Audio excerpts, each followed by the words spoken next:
सच्चा प्यार मर के भी नहीं मरता। कल चिराग का जन्मदिन था और माया उसको कोई अच्छा सा गिफ्ट देना चाहती थी। पिछले 3 सालों से दोनों रिलेशनशिप में थे और माया हर साल कुछ ना कुछ नया सरप्राइज देती थी उसको हर जन्मदिन पर इस बार उसको कुछ समझ नहीं आ रहा था कि वो क्या गिफ्ट ले।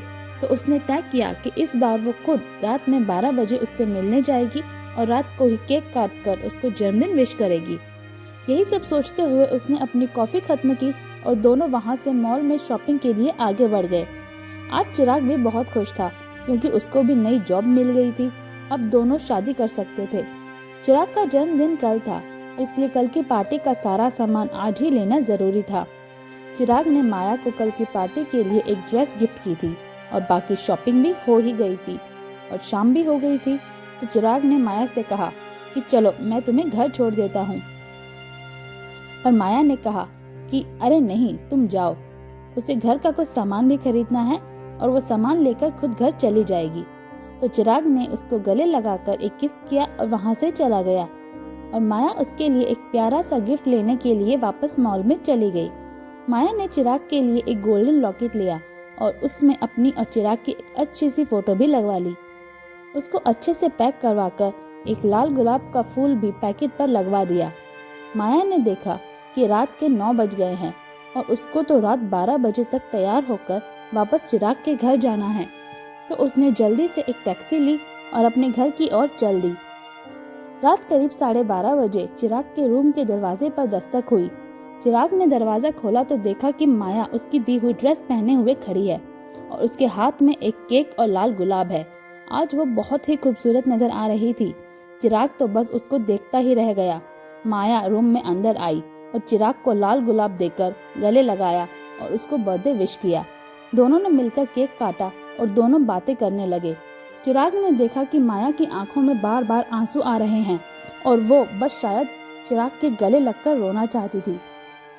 तो चिराग ने भी उसको गले लगाया और अपने पास रखी एक गोल्डन रिंग उठाई और माया को देते हुए उसको शादी के लिए प्रपोज किया और उससे कहा कि तुम चिंता मत करो, हमारे दूर रहने के दिन अब खत्म हो गए हैं।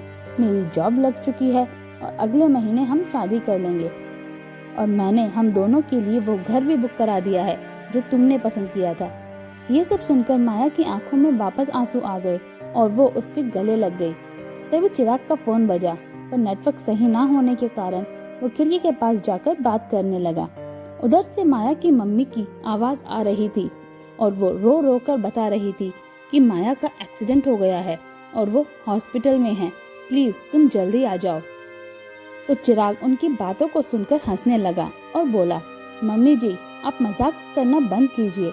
मुझे पता है कि आप मेरे जन्मदिन के लिए कोई सरप्राइज पार्टी रखी होगी और मुझे बुलाना चाहती हैं, पर माया के एक्सीडेंट का झूठ तो मत बोलिए, क्योंकि माया तो मेरे साथ ही बैठी है और मैं उसको थोड़ी देर में आपके पास लेकर आता हूँ, आप चिंता मत कीजिए।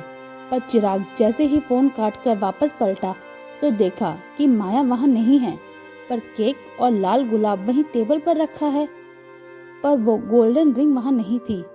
वो वहाँ से सीधा हॉस्पिटल की ओर भागा और वहाँ पहुंचकर उसको पता चला कि माया की टैक्सी का तो एक्सीडेंट 9:15 पर ही हो गया था, जिसमें वो घर जा रही थी।